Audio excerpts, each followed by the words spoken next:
প্রিয় ছাত্রছাত্রীরা, আজ আমি তোমাদের কাছে ক্লাস 8-এর প্রশ্নবিচিত্রা 2025 সেকেন্ড ইউনিট টেস্ট মডেল 1-এর কোশ্চেনগুলো আলোচনা করব।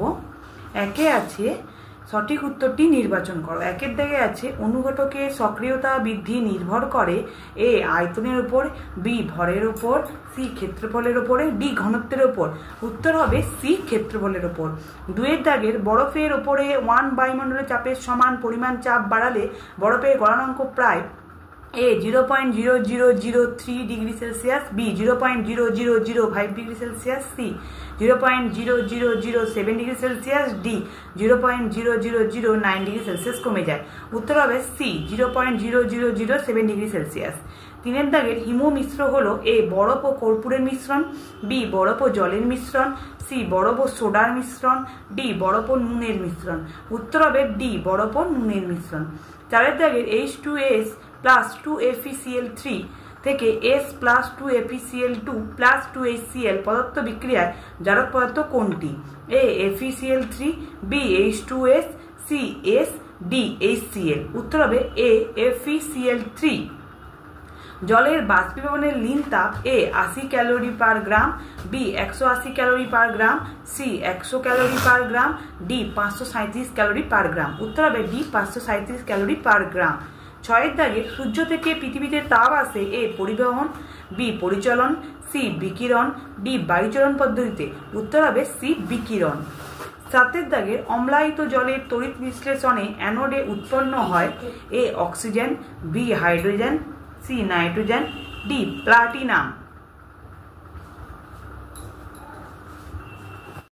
উত্তর হবে এর দাগের অক্সিজেন।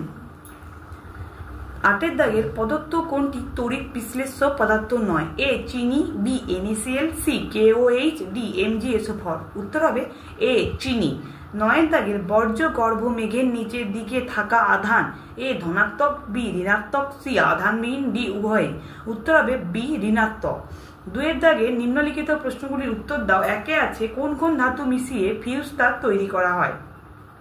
উত্তর হবে সীসা ও টিন। দুয়ের দাগের একটি সুপরিবাহী পদার্থের উদাহরণ দাও। উত্তর হবে তামা, স্টিল। তিনের দাগের প্রস্রাবগারে ঝাঁঝালো গন্ধ কোন গ্যাসের? এটা উত্তর হবে অ্যামোনিয়া, যার সংকেত NH3। চারের দাগের লীন তাপের সংজ্ঞা লেখো, যেটা আমি তোমাদেরকে দেখাবো যে 35 নম্বর টেক্সট বইয়ের 8-এর টেক্সট বইয়ের 35 নম্বর পেজে এই যে লীন তাপের সংজ্ঞা, এখান থেকে এতটা পর্যন্ত মুখস্থ করলেই হবে। তোমরা অবশ্যই মুখস্থ করে নেবে। পাঁচের দাগের মোর্চের সংকেত লেখো 2Fe2O3 গুণিতক XH2O। ছয়ের দাগের ব্যাটারির ধনাত্মক প্রান্তের সঙ্গে যুক্ত তড়িৎদ্বারকে কি বলে? উত্তর হবে অ্যানোড। সাতের দাগের টর্চ বা রেডিওতে ব্যবহৃত তড়িৎ কোষকে কি বলে? উত্তর হবে ড্রাই সেল। আটের দাগের গ্যালভানাইজড লোহা কাকে বলে? সেটা তোমাকে আমি বলবো অবশ্যই। গ্যালভানাইজড লোহা, এই যে পেজ নম্বর 100 টেক্সট বইয়ের এই যে দুয়ের দাগের যে পয়েন্টটা আছে, ওটা তোমরা এখান থেকে এতটা পর্যন্ত মুখস্থ করে নেবে, ঠিক আছে? তারপরে দেখো তিনের দাগের একে থার্মোফ্লাক্সের কার্যনীতি সম্পর্কে লেখো, যেটা আমি তোমাদেরকে দেখিয়ে দেব। রায়মার্টিনের সহায়িকা, রায়মার্টিনের পরিবেশ বিজ্ঞান সহায়িকা বইয়ের পেজ নম্বর 87-তে থার্মোফ্লাক্সের গঠন ও কার্যনীতি চিত্রসহ বর্ণনা করো। 14 নম্বর কোশ্চেনে এই পুরো কোশ্চেনটা এখান থেকে এতটা পর্যন্ত অবশ্যই তোমরা কিন্তু মুখস্থ করে নেবে। 400 গ্রাম অ্যালুমিনিয়ামের তাপমাত্রা 30 ডিগ্রি সি থেকে 70 ডিগ্রি সিতে আনতে কত ক্যালোরি তাপ প্রয়োজন? অ্যালুমিনিয়াম আপেক্ষিক তাপ 0.21 ক্যালোরি পার ডিগ্রি। এই যে দেখো তোমাদেরকে এই কোশ্চেনটা দিয়েছে, যে এই কোশ্চেনটা অনুরূপ, মানে এই কোশ্চেনটা যেরকম আছে করছে ঠিক সেরকমই এই কোশ্চেনটা উত্তর হবে। এখানে করে দেওয়া আছে ঠিক আগের যে এই যে এইদিকে যে কোশ্চেনটা আছে, ঠিক আছে, এই যে 92 পেজে যে কোশ্চেনটা আছে, অঙ্কটা আছে, ওই অঙ্কটারই মতো হবে। এই 93 পেজের অঙ্ক উত্তরও দেওয়া আছে, ঠিক আছে? অবশ্যই তোমরা বাড়িতে প্র্যাকটিস করবে। 3 দাগে দেখো, সন্ধ্যাবেলায় শিশির পড়ে না অথচ গভীর রাত্রে শিশির পড়ে। গভীর শিশির পড়ে কেন না, পেজ নম্বর 40-এ এই যে সন্ধ্যাবেলায় শিশির পড়ে না অথচ গভীর রাত্রে বা ভোরের দিকে শিশির পড়ে কেন, এখান থেকে এতটা পর্যন্ত লিখলেই হবে। অবশ্যই তোমরা মুখস্থ করে নেবে। ঠিক আছে, 4 দাগের কি আছে দেখো, নিচের প্রশ্নগুলির উত্তর দাও। একটি রাসায়নিক বিক্রিয়ার সাহায্যে দেখাও যে জারণ বিজারণ একসঙ্গে ঘটে। যেটা আমি তোমাদেরকে দেখাবো, রায় মার্টিনের সহায়িকা 221 নম্বর পেজের 21 নম্বর কোশ্চেন। এই যে জারণ ও বিজারণ একই সংখ্যাতে একটি উদাহরণ ব্যাখ্যা করো। এটা মুখস্থ করলেই হবে, অবশ্যই তোমরা মুখস্থ করে নেবে। তারপরে দেখো, অথবা দিয়ে যে কোশ্চেনটা আছে, জারণ ও বিজারণ এর মধ্যে 3টি পার্থক্য, যেটা সহায়িকা রায় মার্টিনের সহায়িকাতে পেজ নম্বর 227-এ 4 দাগের কোশ্চেন। 3টি পার্থক্য বলেছে, তোমরা যে কোনো 3টি পার্থক্য লিখে নেবে। ঠিক আছে, 2 দাগের দেখো, তাপমুঠি পরিবর্তন ও তাপগ্রাহী পরিবর্তনে একটি পার্থক্য আছে। এখানে তাপমাত্রার রাসায়নিক পরিবর্তন ও তাপগ্রাহী রাসায়নিক পরিবর্তন আছে সহায়িকাতে পেজ নম্বর 226-এর। অবশ্যই তোমরা এখানে মুখস্থ করে নেবে। ঠিক আছে, তার সঙ্গে আছে দেখো, CaO থেকে কিভাবে CaOH তৈরি করা যায় এবং এই প্রক্রিয়ার সময় কি ঘটনা ঘটে, যেটা তোমাদের লিখতে বলছে। যেটা রায় মার্টিনের সহায়িকায় পেজ নম্বর 216। এই যে পোড়াচুন জল দিয়ে পলিচুন তৈরি হওয়া ছাড়াও প্রচুর স্টিম নির্গত হয়, কেন এমন ব্যাখ্যা করো। এটা লিখলেই হবে 4 দাগের কোশ্চেন। ঠিক আছে, এটা তোমরা অবশ্যই মুখস্থ করে নেবে। সঙ্গে এই রাসায়নিক বিক্রিয়াটাও কিন্তু অবশ্যই মুখস্থ করতে হবে। ঠিক আছে, 3 দাগের দেখো, তড়িৎ বিশ্লেষণের 3টি গুরুত্বপূর্ণ ব্যবহার লেখো। যেটা আমি তোমাদেরকে দেখিয়ে দেবো টেক্সট বইয়ের 106 নম্বর পেজে। এই তড়িৎ বিশ্লেষণের 3টি গুরুত্বপূর্ণ ব্যবহার এখানে আছে, অবশ্যই তোমরা এগুলো মুখস্থ করে নেবে। তারপরে দেখো, তড়িৎ লেপন কাকে বলে, যেটা আমি তোমাদেরকে দেখিয়ে দেবো যে রায় মার্টিনের সহায়িকাতে পেজ নম্বর 208-এ এই তড়িৎ লেপন কাকে বলে। এখান থেকে এতটা পর্যন্ত অবশ্যই তোমরা মুখস্থ করে নেবে। লোহার পাইপের ওপর জিঙ্কের প্রলেপ দিতে অ্যানোড ও ক্যাথোডে কি ব্যবহার করা হয়। যেটা দেখো এখানে আছে, এই যে লোহার পাইপ আর এই যে জিঙ্কের প্রলেপ দিয়েছে, ক্যাথোডে কি ব্যবহার করা হবে না লোহার পাইপ, আর অ্যানোডে কি ব্যবহার করা হবে না বিশুদ্ধ জিঙ্কের পাট। যেটা রায় মার্টিনের সহায়িকার 247 নম্বর পেজের 7 দাগের কোশ্চেনের প্রথম উত্তরটা লিখলেই হবে। ঠিক আছে, তারপরে দেখো 4 দাগে, শীতকালে উলের জামা কাপড় খোলার সময় গায়ের লোমগুলি সোজা হয়ে ওঠে এবং ক্ষীণ চিচ্চির শব্দ শোনা যায় কেন। এটা রায় মার্টিনের সহায়িকায় পেজ নম্বর 324-এ 1 দাগের কোশ্চেন দেখো আছে, যেটা এখান থেকে এতটা পর্যন্ত অবশ্যই কিন্তু তোমরা মুখস্থ করে নেবে।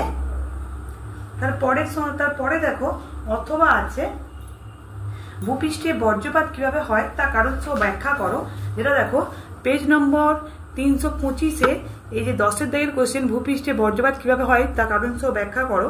যেটা এই যে এখান থেকে পরের পৃষ্ঠায় দেখো এতটা পর্যন্ত আছে, অবশ্যই তোমরা বাড়িতে মুখস্থ করে নেবে। 5 দাগের কি কোশ্চেনটা আছে দেখো, পারদ কি তড়িৎ বিশ্লেষ্য, যুক্তি দাও। যেটা রায় মার্টিনের সহায়িকায় পেজ নম্বর 245-এ এই যে পারদ কি তড়িৎ বিশ্লেষ্য পদার্থ, এখান থেকে এতটা পর্যন্ত মুখস্থ করলেই হবে, অবশ্যই তোমরা মুখস্থ করে নেবে। সব তড়িৎ বিশ্লেষ্যই তড়িৎ পরিবাহী, কিন্তু সব তড়িৎ পরিবাহী তড়িৎ বিশ্লেষ্য নয় কেন, ব্যাখ্যা করো। এই যে পেজ নম্বর 244-এর এই যে দেখো এখানে আছে 9 দাগের কোশ্চেন, সব তড়িৎ বিশ্লেষ্যই তড়িৎ পরিবাহী কিন্তু সব তড়িৎ পরিবাহী তড়িৎ বিশ্লেষ্য নয় কেন, ব্যাখ্যা করো। এখান থেকে পরের পৃষ্ঠার দেখো এই উপরে এতটা পর্যন্ত অবশ্যই তোমরা মুখস্থ করে নেবে বাড়িতে। দেখো তারপরে কি বলেছে,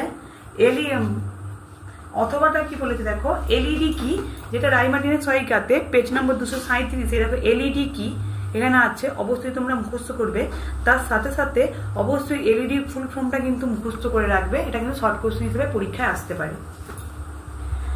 ভিজে হাতে বা খালি পায়ে ভিজে মাটিতে দাঁড়িয়ে ইলেকট্রিকের সুইচে হাত দেওয়া বিপজ্জনক কেন? ঠিক আছে, যেটা আমি তোমাদেরকে দেখাবো, যেটা আমি তোমাদেরকে দেখিয়ে দেবো যে 103 নম্বর পেজে, টেক্সট বইয়ের 103 নম্বর পেজে, যে এখান থেকে এতটা পর্যন্ত লিখলেই হবে। অবশ্যই তোমরা বাড়িতে মুখস্থ করে নেবে। আমি কিছু তোমাদেরকে টেক্সট বই থেকে আর কিছু হচ্ছে সহায়িকা থেকে তোমাদেরকে বলতেছি, অবশ্যই তোমরা দেখবে। তোমাদের যেটা আমার কিছু টেক্সট বই, যেগুলো টেক্সট বই আছে, অবশ্যই তোমাদেরকে টেক্সট বই দেখাচ্ছি। যেগুলো সহায়িকাতে আছে সেগুলো সহায়িকাতে থেকে দেখাচ্ছি। ঠিক আছে, অবশ্যই তোমাদের যেটা সুবিধা হবে তোমরা মুখস্থ করে নিতে পারো। যেগুলো টেক্সট বই আছে সেগুলো সহায়িকাতেও আছে কিন্তু। ঠিক আছে, তোমরা যদি টেক্সট বই না পড়তে চাও অবশ্যই সহায়িকা মুখস্থ করতে পারো, কিন্তু আমার মনে হয় টেক্সট বই পড়াও ভালো। ঠিক আছে, তোমরা অবশ্যই প্রশ্নবিচিত্রা করার সাথে সাথে পরিবেশ ও বিজ্ঞানের অবশ্যই কিন্তু এই প্রশ্নবিচিত্রার প্রত্যেকটা মডেল মুখস্থ করার আগে অবশ্যই কিন্তু টেক্সট বইটা যে চ্যাপ্টারগুলো পরীক্ষা হবে অবশ্যই কিন্তু তোমরা ভালো করে প্রতিটা চ্যাপ্টার মুখস্থ করবে। কারণ কেন, ওর মাঝখান থেকে কিন্তু নানা রকমের বিভিন্ন খুঁটিয়ে খুঁটিয়ে শর্ট কোশ্চেন দেবে। তারপর দেখো লাইফ সায়েন্সে কি আছে। একের দাগের আছে ফ্ল্যাবি ভাইরাস কোন রোগের জীবাণু? A plague, B malaria, C dengue, D polio. উত্তর হবে সি ডেঙ্গি। দুয়ের দাগে ডটস পদার্থ কোন রোগের চিকিৎসা পদ্ধতি? এ যক্ষা, বি ফ্লু, সি কালাজ্বর, ডি স্মল পক্স। উত্তর হবে এ যক্ষা। তিনের দাগে রত্না পদার্থ কোন জাতীয় ধান? এ জলদি জাত, বি মাঝারি জাত, সি নাবি জাত, ডি একটিও নয়। উত্তর হবে এ জলদি জাত। চারের দাগে কোন আম সবচেয়ে আগে পাকে? উত্তর হবে বি গোলাপ খাস। পাঁচের দাগে চায়ের মূল উপাদান হলো A tannin, B caffeine, C reserpine, D A ও বি উভয়। উত্তর হবে বি ক্যাফিন। ছয় থেকে কাতলা মাছ পুকুরের যে স্তরে থাকে সেটি হলো জলের উপরের স্তর, মধ্যস্তর, নিচের স্তর, জলের যে কোনো স্তর। উত্তর হবে জলের উপরের স্তর। পদার্থ কোনটি শ্রমিক মৌমাছির? পদার্থ কোনটি শ্রমিক মৌমাছির? আমি এটা একটু ভুল বললাম, যেটা বি বললাম। একের দাগের পাঁচেরটা যেটা বি হবে সেটা কিন্তু ট্যানিন আর ক্যাফিন দুটোই হবে, মানে এ ও বি উভয়ই হবে। ঠিক আছে, সাতের দাগেরটা দেখো পদার্থ কোনটি শ্রমিক মৌমাছির কাজ? ডিম পাড়া, বি প্রজননে অংশগ্রহণ করা, সি মৌচাক তৈরি করা, ডি কোনোটি নয়। উত্তর হবে সি মৌচাক তৈরি করা। তারপরে দেখো দুয়ের দাগের নির্দেশ অনুসারে উত্তর দাও। একে আছে বীজ সদৃশ শব্দটি লেখো। এপিকালচার, পশুপালন, পিসিকালচার, আর এটা হচ্ছে এগ্রিকালচার। ঠিক আছে, এটা হচ্ছে হবে তোমাকে এগ্রিকালচার, কারণ এগুলো প্রত্যেকটাই কিন্তু মৌমাছি, ঠিক আছে, মাছ চাষ, পশুপালন, মানে এগুলো কিন্তু প্রত্যেকটা পশু বা প্রাণী চাষ বোঝায়, কিন্তু এগ্রিকালচার কিন্তু সম্পূর্ণ আলাদা। এগ্রিকালচার কিন্তু কৃষি চাষে বোঝায়। দুয়ের দাগে দেখো লেগ হর্ন হলো এক প্রকার ড্যাশ ব্রিড, এটা হবে লেইং ব্রিড। তিনের দাগে ডিম পোনা থেকে ধানি পোনা ড্যাশ পুকুরে তৈরি করা হয়, এটা হবে আঁতুর পুকুরে।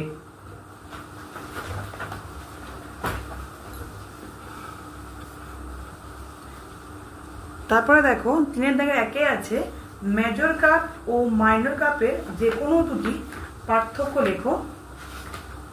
সেটা আমি তোমাদেরকে অবশ্যই দেখিয়ে দেব পার্থক্যটা।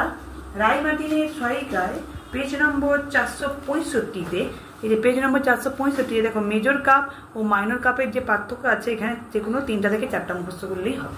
ঠিক আছে, দুয়ের দাগে দেখো মধুর উপাদানগুলি নাম লেখো। ঠিক আছে, আমি যেটা তোমাদেরকে টেক্সট বই থেকে দেখাবো, টেক্সট বইয়ের পেজ নম্বর 213-তে যে মধুর যে পুষ্টিগুণ, এটা লিখলেই হবে। অবশ্যই তোমরা কিন্তু বাড়িতে তৈরি করে নেবে। ঠিক আছে, তিনের দাগে স্ট্রক ও সিয়ন কি? ঠিক আছে, পেজ নম্বর 208-এ স্টক ও সিয়ন কি, এখান থেকে এতটা পর্যন্ত অবশ্যই তোমরা কিন্তু মুখস্থ করে নেবে বাড়িতে। ঠিক আছে, চারের থেকে দেখো কলেরা ও ম্যালেরিয়ার জীবাণু সংকেত, যেটা আমি তোমাদেরকে দেখাবো পেজ নম্বর 342-এ রায়মার্টিনের সহায়িকায়। তোমার 342-এ যে কলেরা রোগের জীবাণুর নাম কি? Vibrio colliery. আর ম্যালেরিয়া রোগের জীবাণুর নাম কি? প্লাজমোডিয়াম ভাইভাক্স বা প্লাজমোডিয়াম ফ্যালসিপারাম, যে কোনো একটা লিখলে হবে। কিন্তু প্রত্যেকের নিচে কিন্তু দাগ দিতে হবে, যেহেতু বিজ্ঞানসম্মত নাম বলছে, দাগ না দিলে কিন্তু নাম্বার দেবে না পরীক্ষা, এটা কিন্তু সবসময় হচ্ছে মাথায় রাখবে। অবশ্যই কিন্তু প্রত্যেকটা জীবাণুর বিজ্ঞানসম্মত নিচে কিন্তু অবশ্যই কিন্তু দাগ দিতে হবে, ঠিক আছে। 4 দাগের 1 দেখো, জৈব সার ও রাসায়নিক সার অপেক্ষা উৎকৃষ্ট কেন, যেটা আমি তোমাদের দেখাবো পেজ নম্বর 445-এ। পেজ নম্বর 445 এই যে জৈব সার অজৈব সারের চেয়ে ভালো বক্তব্য যথার্থ ব্যাখ্যা দাও, এই 14 দাগের কোশ্চেনে এই যে এইগুলো অবশ্যই কিন্তু তোমরা এই যে 1 দাগের 2, 3, 4, 5 এই 5টা অবশ্যই তোমরা কিন্তু মুখস্থ করে নেবে, ঠিক আছে। তারপরে 2 দাগে দেখো,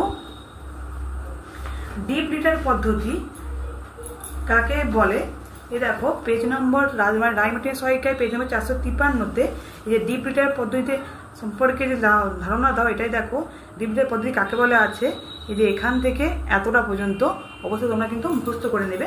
তার সঙ্গে দেখো আরেকটা কোশ্চেন আছে যে ব্যাটারি খাঁচায় মুরগিদের রাখা হয় কেন, এটা হচ্ছে পেজ নম্বর 452-তে। যে দেখো ব্যাটারি খাঁচায় কিভাবে মুরগি প্রতিপালন করা হয়, যেটা এখানে 1 দাগের পয়েন্ট আছে। তারপর তার পরের পৃষ্ঠা দেখো এখানে 2, 3, 4, 5 আছে, এগুলো অবশ্যই কিন্তু তোমরা মুখস্থ করে নেবে। শস্য আবর্তন কি, এর গুরুত্ব কি, যেটা আমি তোমাদেরকে বলবো, পেজ নম্বর 462 এ দেখো শস্য আবর্তন কি, এখানে 1 দাগে দেখো এখান থেকে এটা পুরোটা এই পাশেরটাও প্লাস হচ্ছে এই পাশে দেখো শস্য আবর্তনের ভূমিকা 463 পেজের এতটা পর্যন্ত তোমাদেরকে কিন্তু অবশ্যই মুখস্থ করতে হবে। তোমাদের যদি আমার এই চ্যানেলটা ভালো লেগে থাকে অবশ্যই লাইক, কমেন্ট আর বেশি বেশি করে শেয়ার করে দেবে, যাতে অন্য বন্ধুদের দেখতে সুবিধে হয়। আর অবশ্যই কিন্তু একটা করে সাবস্ক্রাইব করে রাখবে, যাতে পরের ভিডিও আগেই তাদের তোমরা দেখতে পারো। তোমাদের যদি অন্য কোনো ক্লাসের প্রশ্নবিচিত্রা সলিউশনের দরকার হয় অবশ্যই আমাকে কমেন্ট করে জানাবে, আমি অবশ্যই কিন্তু তোমাদেরকে দেব। ধন্যবাদ।